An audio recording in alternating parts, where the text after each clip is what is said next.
વરસાદ ચાલ્યા કરે. એટલે the last period they said is April, પણ માર્ચ ઇઝ ધ બેસ્ટ. અને similarly September, October, these are the best month, or November to some extent. પણ ત્યાં બરફની મજા ના આવે. એટલે એમની જ એડવાઇસ લઈને એમના જ પ્રમાણે વેધર એજન્સીના એડવાઇસ પ્રમાણે આ માર્ચ બિગિનિંગ આપણે નક્કી કર્યું હતું. પણ આ તો સ્વામી, Himalaya is highly unpredictable. Everest નામની એક આઈમેક્સ ફિલ્મ છે. જેટલી પણ આઈમેક્સ ફિલ્મ બની છે, કદાચ હાઈએસ્ટ શું કહેવાય વકરો જે કહીએ એ એવરેસ્ટ ફિલ્મનો છે. અને મને એક્ઝેક્ટ યાદ નથી, પણ $100 મિલિયન ઉપર એનું એ કલેક્શન છે એવરેસ્ટ ફિલ્મનું, અને મોસ્ટ સક્સેસફુલ ફિલ્મ. હવે એમાં એ લોકો, હવે ફિલ્મનું નામ જ એવરેસ્ટ છે, અને આખું એવરેસ્ટનું જે પેલું એક્સપિડિશન હોય, જે પેલા ચઢે એ બતાડવાનું છે.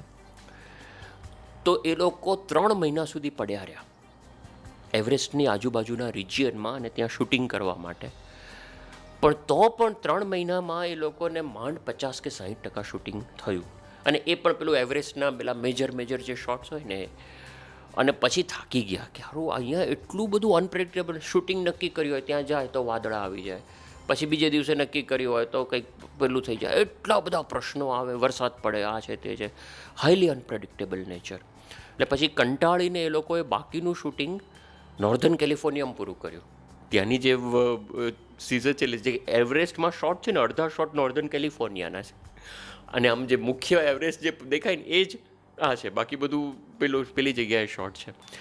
એટલે આ બધી વાત આ લોકોએ આપણને કરી જ હતી કે આવું છે, બધું અનપ્રેડિક્ટેબલ છે, તમારે કન્ટિન્જન્સી રાખવી જોઈએ. બીજું શું કે આપણા શૂટિંગમાં પ્લાનિંગ કેવું હતું, અગેન પૈસા બચાવવા માટે કટોકટ પ્લાનિંગ. એમ કે ભાઈ 3-4 દિવસ અહીંયા નેપાળમાં, પછી 2 દિવસ મોઢેરામાં, પછી 1 દિવસ અહીંયા, પછી 2 દિવસ અહીંયા, પછી 3 દિવસ અહીંયા. એવું કોઈ દિવસ ના કરાય. કારણ કે, અને જેમાં આઉટડોર શૂટિંગ હોય ને, એવું તો એમાં ન જ કરાય. હજી ઇન્ડોર શૂટિંગ હોય કે સ્ટુડિયોમાં કરતા હોય તો દેટ્સ અલાઉડ. અને એટલે આ લોકો છે ને, મોટા ભાગની તમે કોઈ પણ ફિલ્મ જુઓ ને, તો 60-70% ઇન્ડોર જ શૂટિંગ હોય. કેમ કે કંટ્રોલ્ડ એન્વાયરમેન્ટ હોય ને, આઉટડોરમાં તો કંઈ કરે. ને આપણી ફિલ્મમાં 90%થી વધારે આઉટડોર છે. નીલકંઠ વર્ણિન તમે ઇન્ડોર તો હવે ખાલી પેલું અયોધ્યામાં ઘરમાંથી નીકળ્યા એટલું, અને આપણા જે પેલા રામેશ્વરમની પેલામાં ચાલતા, બાકી બધું આઉટડોર જ છે. એટલે ધીસ પીપલ વોન્ટેડ કે તમે ફૂલ કન્ટિન્જન્સી મૂકજો. કન્ટિન્જન્સી એટલે કે કદાચ ધાર્યા પ્રમાણે ન થયું તો વધારાના દિવસ, પણ એ આપણે કંઈ રાખ્યું નહોતું. કેમ કે એટલી મેં કીધું ને, 9ના 10 વીક કરવા માટેના પૈસા નહોતા આપણી જોડે, અને એના માટે મગજમારી કરતા હતા. તો પછી આ કન્ટિન્જન્સીનો તો પ્રશ્ન જ નહોતો. એટલે પછી આ લોકોએ 4 માર્ચે રાત્રે સાંજે બધાએ કીધું કે હવે Kalpesh, let us abandon this shooting.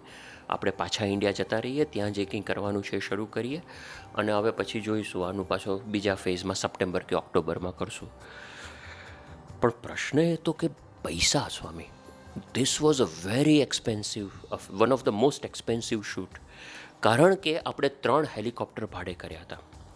અને એ બધાની સાથેની કન્ડિશન એવી કે ભાઈ તમે, કેમ કે એ લોકોને તો ખબર જ હતી કે હિમાલયના વેધરનું કંઈ નક્કી નહીં, ત્યાં નેપાળની એજન્સીના. એટલે કે તમે બુક કરો છો હેલિકોપ્ટર, તો તમે હેલિકોપ્ટર વાપરો કે ન વાપરો એનું મીટર તો ચડશે જ. એટલે તમે ભલે અહીંયા એરપોર્ટ પર હેલિકોપ્ટર પડ્યું રહે, પણ ઇટ ઇઝ ઓક્યુપાઈડ, એટલે તમારે એના પૈસા ભરવાના. એટલે 3 હેલિકોપ્ટરના આપણે 5 દિવસના આખું ફૂલ રેટ.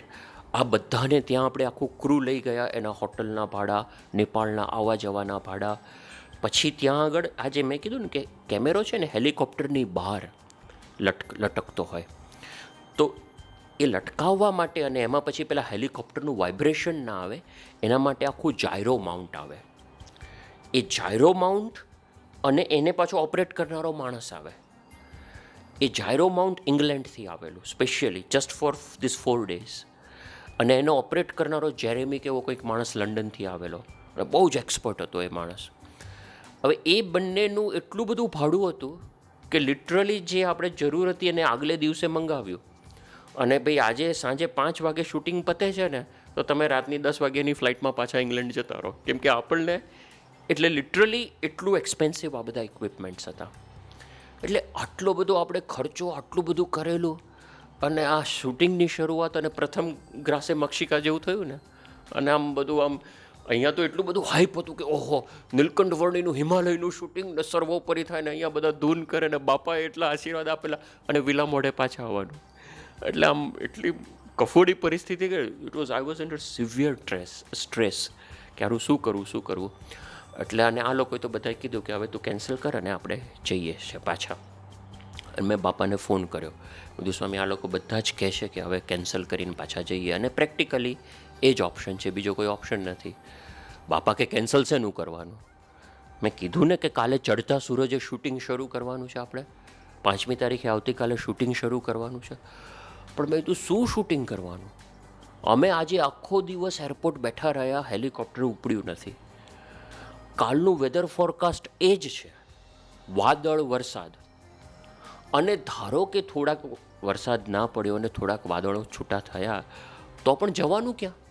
લોકેશન એકે નક્કી નથી. જે લોકેશન આપણે નક્કી કર્યા હતા, આપણે કાલી ગંડકી નદીના કિનારે એ કે લોકેશન ઉપર બરફ નથી, જવાનું ક્યાં? આટલો બધો રસાલો લઈને, પેલું તો ખાલી એક હેલિકોપ્ટર લઈને જતા હતા અમે, આ તો 3 હેલિકોપ્ટર, એમાં બધા ઇક્વિપમેન્ટ, સાધનો, કેટલો ખર્ચો. એને બધું સ્વામી જવાનું ક્યાં, કરવાનું શું?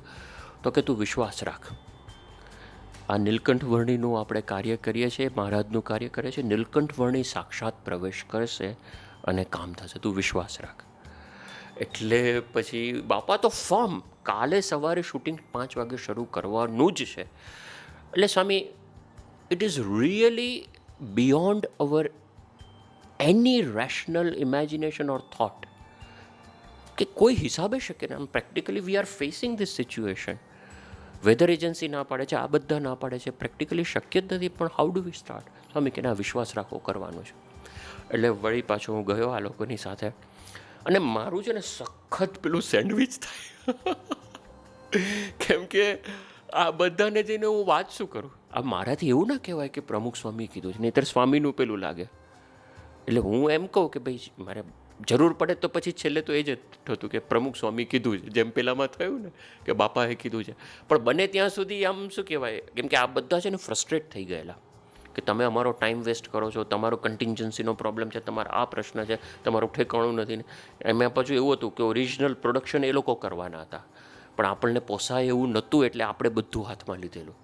એટલે એ પછી બધું હ્યુમન નેચર પ્રમાણે તો આવે જ ને બધું, કે તમે બધું હાથમાં લીધું છે, તમારું આયોજન છે, તમારું પ્લાનિંગ છે, અમે તમને કેટલી વખત કીધું કન્ટિન્જન્સી રાખજો, રાખી નહીં, આવી રીતે કામ થાય, આમ તેમ બધી એની પાછી આખી લાંબી સ્ટોરી છે, એનું બેકગ્રાઉન્ડ કે કેવી રીતે એ લોકોનામાંથી આપણે લીધું ને એ બધામાં. એટલે એ બધા પ્રશ્નો હતા. એટલે મેં જઈને કીધું, મેં કીધું કે we are going to start shooting tomorrow, no matter what, જે પણ થશે એ આપણે કરવાનું જ છે. એટલે બધા તૂટી પડ્યા મારા પર, અને કે આમ છે ને તેમ છે ને ફલાણું. મેં કીધું જે પણ હોય એ કાલે શૂટિંગ કરવાનું જ છે, કાલે ચડતા સૂરજે. અને પછી બધાના મન પેલા થઈ ગયેલા કે ઓકે ફાઇન, યુ ડિસાઇડ, તમારા પૈસા છે, તમારે જે કરવું હોય. ઉલટાના અમે તો કહીએ છીએ કેન્સલ કરશો તો જેટલા પૈસા બચ્યા એટલા. પણ મેં કીધું ના, કરવાનું જ છે કાલે. અને પછી પાછો રાત્રે બાપાને ફોન કર્યો. મેં કીધું સ્વામી હવે કાલે સવારે છે, આપ દયા કરજો, કૃપા કરજો. એ વખતે જે સ્વામી બોલ્યા છે ને બાપા, કે જો હું છે ને સવારે પૂજામાં મેં માળા કરી છે આના માટે, ઠાકોરજીના દર્શન માટે ગયો, ત્યાં પ્રાર્થના કરી છે, પૂજામાં મેં માળા કરી છે. સ્વામી કે બપોરે આરામમાં ગયો ત્યારે પણ હું આ જ પ્રાર્થના કરતો હતો, ઉઠીને તરત આ પ્રાર્થના કરી છે, અને અત્યારે પણ મારી પ્રાર્થના ચાલુ જ છે. બાપાએ 6 કે 7 વસ્તુ ગણાવી, 6 કે 7 વખત. સ્વામી કે સતત પ્રાર્થના ચાલુ છે, ભગવાન ભળશે, સારું કામ થશે, ને કાલે સવારે જ બધાને કહેજો, ઉત્સાહ રાખે, વિશ્વાસ રાખે, અને કાલે સવારે આપણે મંડી પડો કરવા માટે. કલ્પેશભાઈએ બાપાને ફોન કર્યો હતો, અને પછી મને ફોન આપ્યો. સ્વામીએ કીધું કે નીલકંઠને આપો ફોન, સામેથી કહું. એટલે પછી મેં ફોન પર વાત કરી. મેં બાપા પાસે આશીર્વાદ માગ્યા કે બાપા આશીર્વાદ આપજો, સારામાં સારું થાય. એટલે બાપાએ કહ્યું કે વાંધો નહીં આવે, અને નીલકંઠ વર્ણિ પ્રવેશ કરશે, મહારાજ પ્રવેશ કરશે, નીલકંઠ વર્ણિને યાદ કરજે, યોગીજી મહારાજને યાદ કરજે, એટલે સારામાં સારું શૂટિંગ થઈ જશે. એટલે આ ઇવેન્ટ બધા પાસે ગયો, અને પછી બધાને, કેમ કે Swami the shooting is on, તમે કોને એટલે everybody has to gear up. બધા સાધનો, ઇક્વિપમેન્ટ એક, અને બધા તો રિલેક્સ થઈને બેઠેલા કે આમાં કંઈ કરવાનું જ નથી હવે. એટલે બધાને આખું ચડાયા, એક સાધનો ને બધું કરી, અને બધું બીજે દિવસે સવારે 5 વાગે ત્યાંથી સવારે 5 વાગે સૂર્યોદય થઈ જાય એટલે વહેલી સવારના 3 કે 4 વાગે એરપોર્ટ જવાનું, ત્યાં હેલિકોપ્ટરમાં બધું લોડ કરવાનું અને જેવો સૂર્યોદય થાય એવું નીકળવાનું. અને એ બધું થયું ને રાત્રે પાછો બીજો પ્રશ્ન થયેલો. આજે આપણો નીલકંઠ છે ને લતેશ, એને પેલું ઉપર આપણે શું કહેવાય જટા કરવાનું આખું. એટલે એને આપણે વાળ અમુક આટલે સુધી વધારે આવડાવેલા અને પછી આગળના વાળ આખા વીવ કરેલા એના પેલામાં. પણ એની આખી જે જટા કરવાની ને એ કરવાનો 1 કલાક લાગે. એ બેંગ્લોરથી આવવાનો હતો અને એને બેંગ્લોરથી કલકત્તા ને કલકત્તાથી કાઠમંડુ ને કાઠમંડુથી પછી બાય કાર આવવાનો હતો. અને એની કંઈક બેંગ્લોરથી કલકત્તાની ફ્લાઇટ કે કલકત્તાથી કાઠમંડુ બેમાંથી એક ફ્લાઇટ મિસ થઈ ગઈ. હવે એ ના પહોંચે તો પાછું આ છે ને શૂટિંગ સ્વામી એવું છે કે દરેક ડિપાર્ટમેન્ટે પરફેક્ટ 100% કામ કરે ને તો જ આગળ વધે. કેમ કે એના વાળ ના થાય તો ભલે ને બાકી હેલિકોપ્ટરો ને બધું તૈયાર છે, પણ કરવાનું શું? પેલો છોકરો જે આ નીલકંઠ વર્ણી મુખ્ય છે એને, અને એનું ભયંકર ટેન્શન ચાલે. અને ગમે તેમ કરીને કે ભાઈ અહીંયા પોખરા સુધી પહોંચતો કરો, એટલે ત્યાં કાઠમંડુ પેલું કર્યું ને ગમે તેમ કરીને બીજી ફ્લાઇટ લેવડાવીને ત્યાંથી કાઠમંડુથી રાત્રે 10 વાગે નીકળ્યો એ પોખરા આવવા માટે. અને 6-1 કલાકનું પેલું, એટલે આમ અડોઅડ સવારે 4 વાગે પહોંચવાનો હતો. અને એમાં પછી વચ્ચેની ગાડીનું પેલું એ થઈ ગયું, પેલો ડ્રાઈવર સૂઈ ગયો, એટલા બધા ટેન્શન ચાલતું હતું. અને એમાં લતેશ નીલકંઠ વળી થોડી વારે આવીને નીલકંઠ આવીને મને કે ચલો ને આપણે ક્રિકેટ રમીએ. ચલો, મેં કીધું યાર તું ક્રિકેટ રમવાની વાત કરે છે ત્યારે યાર, ચલો ને આપણે ક્રિકેટ રમીએ. અને એ બિચારો નાનો 10 વર્ષનો. અને આગલા દિવસે જ જ્યારે ડાયરેક્ટર હતા કીથ મેલ્ટને મને બોલાવ્યો અને મારી પહેલાં 1.5 મહિના સુધી બોમ્બેમાં એક્ટિંગની કંઈક ટ્રેનિંગ આપી હતી. એટલે એમને તપાસવું હતું કે આ કઈ રીતની શું શીખ્યું એમ ત્યાં. અને પછી મને બધું પૂછ્યું એ વખતે. એટલે બેઝિક સવાલો પૂછ્યા, એક્ટિંગ વિશે તો નહીં પણ જે ફિલ્મિંગનું બેઝિક હોય કે કેમેરાની ફ્રેમ એટલે શું કહેવાય અને એવું બધું. આપણે કઈ રીતે કેમેરામાં જોવાનું નહીં, કેમેરા આગળ કેવી રીતે આપણે એક્ટિંગ કરવાની એ બધું શીખવાડતા હતા. અને એ વખતે એમને નવાઈ લાગી કે આ બધું કંઈ તને હજુ શીખવાડ્યું નથી, કારણ કે મને એ વખતે કશું જ ખ્યાલ નહોતો. અને પછી પણ કલ્પેશભાઈ કીધું કે વાંધો નહીં, આ તો શીખી જશે. એટલે આગલી રાતે આ બધું શીખવાડ્યું અને બીજે દિવસે શૂટિંગ હતું. એ બધી ધમાલમાં કોઈ રાત્રે તો સુવાનો પ્રશ્ન જ ઊભો નહોતો થતો. અને એ બધી ધમાલમાં સવારે 3 વાગે બધું ગાડીઓ લોડ કરી અને એરપોર્ટ જવા 3 કે 4 વાગે 4-1 વાગે ગાડીઓ લોડ કરીને એરપોર્ટ જવા નીકળતા હતા. એ વખતે પણ કીથ અને રીડ બંને મને કે કલ્પેશ હજી તું નક્કી કર, આપણે કેન્સલ કરવું છે, ધીસ ઇઝ યુઝલેસ. રાત્રે છે ને હું થોડી વારે બહાર જઈને જોઉં કંઈક વરસાદ ઓછો થયો, કંઈક વાદળો વિખેરાયા, પણ એવું ને એવું હતું. કોઈ રાત્રે પણ ફેર નહોતો. આખી રાત એકચ્યુઅલી એવું હતું. અને કે જો આખી રાત વાતાવરણ એવું છે એટલે સવારે કોઈ પ્રશ્ન નથી, હજી કેન્સલ કરવું છે તો આપણે ખાલી આપણો ટાઈમ વેસ્ટ ના કરીએ. કીધું ના, જવાનું જ છે. અને અમે ત્યાં પહોંચ્યા, હેલિકોપ્ટરમાં બધો સામાન લોડ કર્યો ને આ તે બધું કર્યું. અને જેવા સવારે ત્યાં સૂર્યોદયનો સમય થયો લગભગ 5-1 વાગ્યાની આસપાસ, અને 5 વાગે એકદમ સૂર્યોદય થયો ને વી સો ક્લીન સ્કાય, એકદમ ક્લીન સ્કાય, કોઈ એક વાદળ નહીં. અને જે આમ એકદમ ફૂલ સનરાઈઝ. અને હા તો બધા એટલા ખુશ થઈ ગયા, બધા એરપોર્ટ ઉપર નાચતા હતા ડાન્સ. કેમ કે બધાએ છે ને કેટલાય વખતથી આ વાદળછાયું કોઈ આકાશ જ નહોતું જોયું, વાદળછાયું જ વાતાવરણ જોયું હતું. દે વેર સો હેપી, બધા એકદમ ખુશ થઈ ગયા. રીડ માની ના શકે. આમ તમે આમ જુઓ ને, ઓ બાપરે, like how is this possible, this is a miracle, this is a miracle. અમે એવું કરે. મેં કીધું જે હોય એ ચલો હવે આપણે. ऋषीणां पुनराद्यानां એ પૂજામાં મેં वाचमर्थोऽनुधावति પૂજામાં મેં માળા કરી છે. वाचमर्थोऽनुधावति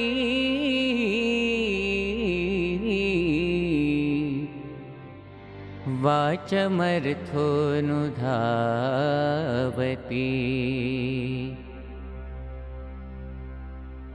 બાપાએ કીધું છે ચડતા સૂરજ, આ બાપાના શબ્દો. કે સ્વામી કે ચડતા સૂરજે આપણે શૂટિંગ શરૂ કરવું છે 5 તારીખે. અને પછી બધા હેલિકોપ્ટરમાં બધા પેકઅપ થયા. પછી મને રીડ કે પણ જવું છે ક્યાં? કારણ કે પેલું જે ત્યાં બરફ નથી અને બીજા લોકેશન ચોથી એ જોવાના હતા, એ તો કંઈ જોવાયા નહોતા, કંઈ નક્કી જ નહોતું ક્યાં જવું છે. એટલે એ કે આપણે એવું કરીએ, એવરેસ્ટ તરફ જ લઈએ હેલિકોપ્ટર્સ અને પછી જે પણ જગ્યાએ આપણને સારું દેખાશે ત્યાં ઊભા રહીને શૂટિંગ કરી લઈશું. પણ એ વખતે બાપાનું મને યાદ આવ્યું, બાપા કે ના, આપણે નીલકંઠવણી જે માર્ગે ચાલ્યા છે ત્યાં જ કરવું છે. એટલે મેં કીધું ના, આપણે પાછા ત્યાં જ જઈએ, પુલહાશ્રમના રસ્તે. એટલે આ લોકોને છે ને સ્વામી કે તું ખોટો આગ્રહ રાખે છે. આમ પાછું છે ને આ બધું પેલું થયું હોય પણ પછી આ બધી ચર્ચા થાય એટલે નહીં આમ પેલું એ થયા કરે. મેં કીધું ના, જે હોય ત્યાં પહેલાં તો ત્યાં જ જઈએ, પછી ત્યાં નહીં મળે ને તો ત્યાંથી હેલિકોપ્ટર એવરેસ્ટ તરફ આપણે વાળી લઈશું. અને જેવા અમે એ અન્નપૂર્ણા વેલી કહેવાય, અન્નપૂર્ણા સર્કિટ કહેવાય, અને જેવા અમે એ અન્નપૂર્ણા સર્કિટમાં કાલીગંડકીના પેલામાં એન્ટર થયા ને અને ઉપરથી જોયું, ચારે બાજુ બરફ બરફ બરફ બરફ, એકદમ ફ્રેશ સ્નો. અને હું અહીંયા બેઠેલો, અહીંયા મારી બાજુમાં રીડ બેઠેલો, આમ રીતસર મારો હાથ પકડી અને દબાવે, એ કે thank you so much, thank you. મેં તો મને નહીં, આમને કહો, મને શું થેન્ક યુ કહે છે? એ કે આઈ કાન્ટ બિલીવ, આપણે 2 દિવસ પહેલાં જ અહીંયા આવ્યા છીએ, 3 માર્ચે આપણે અહીંયા હતા અને બધું ડ્રાય હતું ને how did this happen? This is great great. અને આમ એને તો જે દ્રશ્યો દેખાવા લાગ્યા, આખું વ્હાઇટ, પેલું સવારની સોફ્ટ સનલાઇટ, બ્લુ સ્કાય, ચલો okay let's gate down here. અને સીધું ઉતાર્યું ત્યાં હેલિકોપ્ટર અને ઉતારીને ફટફટ શોટ લેવાનું શરૂ કરો, આ શરૂ કરો, તે શરૂ કરો. આમ છે ને આમ રીતસર હી વોઝ સો એક્સાઇટેડ. આમ જેમ 4 દિવસ અમે શૂટિંગ કર્યું, એ 4 દિવસમાં ક્યારેય વરસાદ નથી આવ્યો, ક્યાંય વાદળો નડ્યા નથી નહીં, પાછા વાદળો બેકડ્રોપમાં આવી જાય સરસ, જ્યાં જોઈતા હોઈએ ત્યાં. ફૂલ ફ્લેજ સ્નો. એકચ્યુઅલ કાલીગંડકીના પાથ ઉપર જ શૂટિંગ કર્યું છે, જે બાપાની ઈચ્છા હતી પુલહાશ્રમમાં. એકચ્યુઅલ પુલહાશ્રમમાં શૂટિંગ કર્યું. ત્યાં આગળ જે પેલું તપની મુદ્રાના અને જે છે શોટ બધા, ત્યાં આગળ જે પેલી 108 ચક્રધારા ચાલે છે, એ જ જગ્યાએ નીલકંઠવર્ણીએ માથા પર પાણી કર્યું, સ્નાન કર્યું, બધા શોટ લીધા 4-5 દિવસ સુધી. અને એકચ્યુઅલી અમારા મનમાં જે વિચાર હતો કે આટલા શોટ લેવા છે, એનાથી 25-30% શોટ વધારે લીધા હતા. જે આપણા મનમાં પ્લાનિંગ હતું એનાથી પણ વધારે આપણે શોટ લીધા.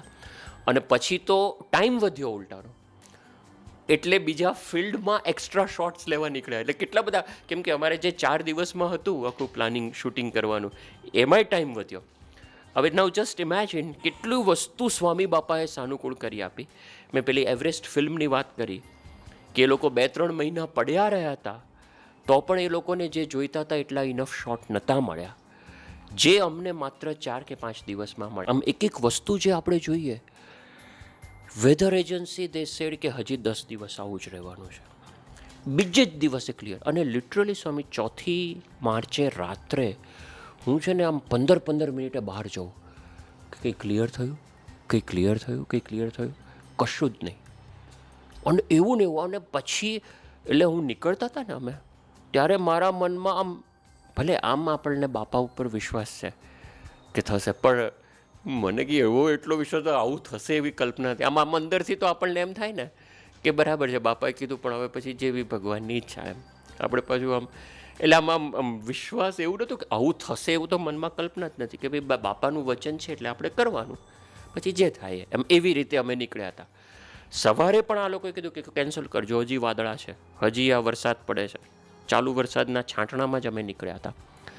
પણ પછી અમે તપાસ કરીને તો શું થયું ખબર છે કે ચોથીએ જે આખી રાત અહીંયા નીચે પોખરા, એ 3000 ફૂટની હાઈટ ઉપર છે, ત્યાં વરસાદને એ લાગતું હતું ને, એ વખતે એકચ્યુઅલી હિમાલયમાં સ્નો પડતો હતો. એટલે 5મી અમે શૂટિંગ ફ્રેશેસ્ટ પોસિબલ સ્નો. એક આમ હજી આમ સવારે 4-4:30 સ્નો પડવાનું બંધ થયું, બધા વાદળા વિખેરાઈ ગયા, આ ક્લિયર સ્કાય થયું અને વી are going there two shoot. એટલે એ બાપાએ એ રીતે કર્યું. એટલે જો વેધર એજન્સીનું બધાની ના હતી એ થયું, ક્લિયર બ્લુ સ્કાય, સારામાં સારા શોટ્સ મળ્યા, જે પેલા લોકોને 2-3 મહિનામાં નહોતા મળ્યા એ 4-5 દિવસમાં નહીં. મેં પેલું કન્ટિન્જન્સીને કીધું ને તે આપણા દિવસમાં બાપા અને આખું શેડ્યુલ એક બાપાને બતાવ્યું, દરેક જગ્યાએ સ્વામીને પૂછેલું. મેં કીધું સ્વામી હિમાલયમાં 4 જ દિવસ રાખીએ છીએ, આપ કહો તો વધારે, કેમ કે આ લોકો કન્ટિન્જન્સ થાય કે ના બરાબર છે, પછી આપણને પાછું ફાઇન પેલા બજેટમાં ને એમાં પ્રશ્ન થાય, બધું વધી જાય, બરાબર 4 દિવસમાં થઈ જશે. તે અઠવાડિયું નહોતું રાખ્યું બાપાએ ત્યાં. મેં આ બધી વાત કરેલી એવરેસ્ટની ને મેં કીધું સ્વામી 3 મહિના સુધી નથી મળ્યું. કારણ કે ના આપણે તો ભગવાન છે ને થઈ જશે. તે 4 દાડામાં અમારે ટાઈમ વધ્યો અને 125% શૂટિંગ કર્યું. જે પ્લાનિંગ હતા શોટ કે આટલા શોટ લેવા છે એના કરતાં 25% વધારે શોટ લીધા.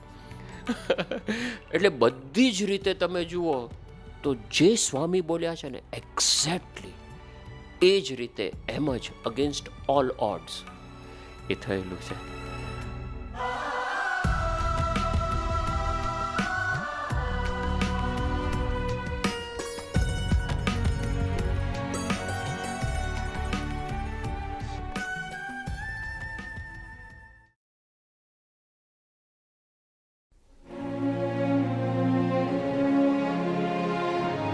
एतस्य वा अक्षरस्य प्रशासने गार्गि द्यावा पृथिव्यौ विधृते तिष्ठतः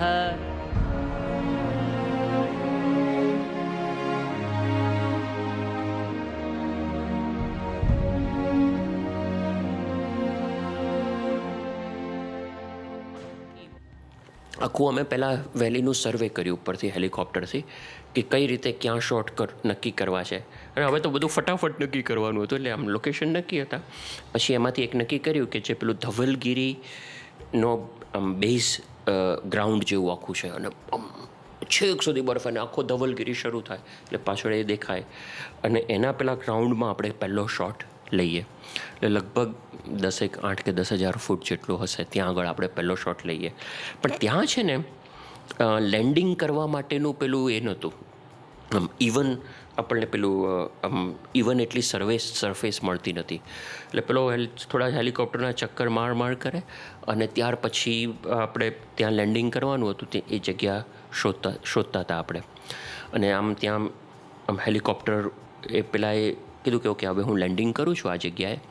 અને ત્યાં આગળ આપણે આ લોકોએ મારે અને લતેશ અમારે ઉતરી જવાનું અને પછી હેલિકોપ્ટર જતું રહેશે.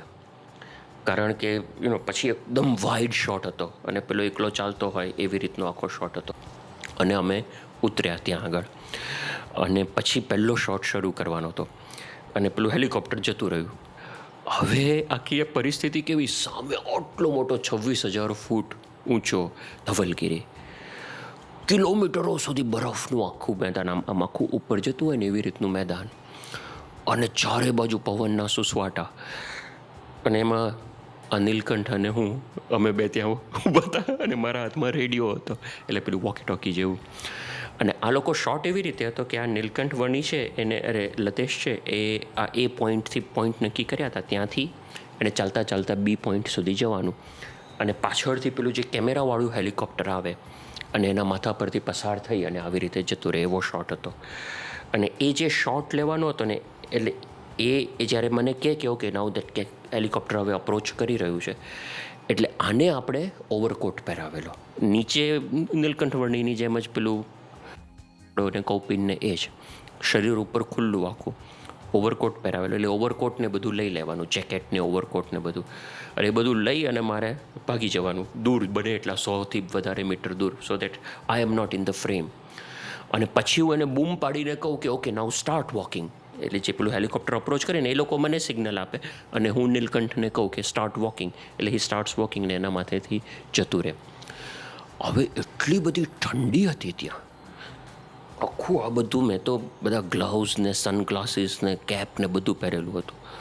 એટલે મેં કીધું બિચારા આ છોકરાને ખુલ્લો સંપૂર્ણ આટલી ઠંડી 0 ડિગ્રીથી નીચે બિલો 0 ડિગ્રી ટેમ્પરેચર અને વિન્ડ ચીલ છે ને એના કારણે તો -15 -20 જેટલું જતું રહ્યું હશે, કેમ કે વિન્ડનું વધારે ઓછું હોય એના કારણે. એટલે એમાં 14,000 ફૂટની ઊંચાઈ, એક તો એમણે ચાલવાનું હતું બરફમાં, -10 ડિગ્રી ટેમ્પરેચર હોય અને એમાં પાછું હેલિકોપ્ટરમાંથી શોટ લેવાનો હોય. એટલે હેલિકોપ્ટરનો જે ડાઉન ડ્રોટ, જ્યારે હેલિકોપ્ટરના રોટર ફરતા હોય ત્યારે એની હવા નીચે ફેંકાય અને એ ડાઉન ડ્રોટ એટલો સખત હોય કે એને વિન્ડ ચીલ ફેક્ટર કહેવામાં આવે. એટલે એકચ્યુઅલ ટેમ્પરેચર -10 હતું, પણ વિન્ડ ચીલ્ડ ફેક્ટર -40 ટેમ્પરેચર થઈ જાય, કારણ કે હવાના કારણે ઉષ્ણતામાન એકદમ ડાઉન થઈ જાય. તો એટલે પહેલાં અમુક શોટ લીધા એમાં મને અનુભવ થઈ ગયેલો કે હેલિકોપ્ટરનો પવન આવે બહુ જબરદસ્ત આવે. એટલે જ્યારે આપણી ઉપરથી હેલિકોપ્ટર પસાર થતું હોય ત્યારે લગભગ આપણે હલી જઈએ, એટલો બધો પવન હોય. અને એક ખાલી બેકગ્રાઉન્ડનો પ્રસંગ કહી દઉં કે આ જ્યારે નક્કી કરવાનું હતું ને હિમાલયનું શૂટિંગ, ત્યારે આ લોકોએ ચોખ્ખી ના પાડી કે નાના બાળકને આવી રીતે હિમાલયમાં ખુલ્લા શરીરે શૂટિંગ કરી જ ના શકાય, અશક્ય છે. મેડિકલી પણ આપણે બધાને પૂછ્યું હતું, ઘણા બધા આપણે ડૉક્ટર વીપી પટેલ, મુકુલભાઈ, બધાને પૂછ્યું. એવરીબડી સેડ ક્લિયરલી નો, શક્ય જ નથી. જ્યારે કોઈ પણ વ્યક્તિ લાંબા સમય માટે એકદમ એક્સ્ટ્રીમ ઓફ ટેમ્પરેચર, જેને કે કાં તો બહુ ગરમ અથવા તો બહુ ઠંડા ટેમ્પરેચરને અંદર એક્સપોઝ થાય, ત્યારે એના શરીરમાં ઘણી પ્રોબ્લેમો થઈ શકે. ખાસ કરીને જ્યારે બહુ નીચું ઉષ્ણતામાન હોય અને લાંબા સમય સુધી માણસ નીચા ઉષ્ણતામાનમાં જો રહે તો એના શરીરમાં ઘણી બધી અસરો થાય, કારણ કે ઘણા બધા ફેરફારો થઈ શકે. શરીરમાંથી ઉષ્ણતામાન ફટાફટ ઘટવા માંડે, કારણ કે એની પર કોઈ આવરણ નથી, અને એના કારણે શરૂઆતમાં તો શિવરિંગ થાય, જેને કહીએ આપણે ધ્રુજારી આવવા માંડે, કારણ કે શરીર પોતે ગરમી પેદા કરવા માટે ધ્રુજારી લાવે. પછી ધીમે ધીમે મેન્ટલ કન્ફ્યુઝન થાય, એટલે મગજ છે એ સરખી રીતે વિચારી ના શકે, ભૂલી જાય, કંઈક ઊંધું ચતું કરવા માંડે, એનું બેલેન્સ ના રહે. અને પછી તો પેરેડોક્સિકલ અનડ્રેસિંગ જેને કહીએ, કે નોર્મલી અમુક લિમિટથી વધારે જ્યારે ઠંડી થઈ જાય ત્યારે સામાન્ય રીતે માણસના કપડાં પહેરવાનું ગમવું જોઈએ, પણ પેરેડોક્સિકલી એટલે કે ઉલટી રીતે અનડ્રેસિંગ કરવા માંડે, એમાંથી પોતે પોતાનો કપડાં ઉતારવા માંડે. આવું બધું પણ એમાં થતું હોય છે. અને આ બધું જ થાય અને પછી પણ માણસને ખુલ્લા જે ભાગમાં રહ્યો હોય એ ભાગના કારણે એને ચિલબેઇન્સ એટલે કે સ્કિન ઉપરના જે અસરો જે ભૂરી થવા માંડે ચામડી, અને એની પર ચાંદીઓ પડવા માંડે, અને સાથે સાથે ઘણીવાર ફ્રોસ્ટ બાઇટ થઈ જાય. ચિલબેઇન્સ અને ફ્રોસ્ટ બાઇટની અંદર હાથ અને પગની આંગળીઓ અથવા તો આખા હાથ અને પગ થીજી જાય અને પછી ગેંગ્રીન થઈ જાય અને કાપી પણ નાખવા પડે. અને અલ્ટિમેટલી જો માણસ વધારે લાંબો સમય જો આમને આમ રહે તો પોતે મરી પણ જઈ શકે. અને એટલે આ લોકો એવું કીધું કે આપણે હિમાલયના ખાલી શોટ લેવાના અને પછી એમાં આપણે કમ્પ્યુટર ગ્રાફિક્સ થ્રુ આર્ટિફિશિયલી પેલું મૂકી દેવાનું. પણ આઈમેક્સમાં it is very expensive. Computer graphics digitally હવે આજે બધું સસ્તું થઈ ગયું છે, પણ એ 2002માં it was very expensive to that extent કે આપણે છે ને એવું નક્કી કરેલું કે જે જગ્યા હોય ને એ જગ્યાનું ટાઇટલ આવે. જેમ કે હરિદ્વારમાં શોટ ચાલતો હોય તો કે ભાઈ હરિદ્વાર 1792 માર્ચ, એમ એટલું ખાલી ટાઇટલ આપણે રામેશ્વરમ મૂકવાતા.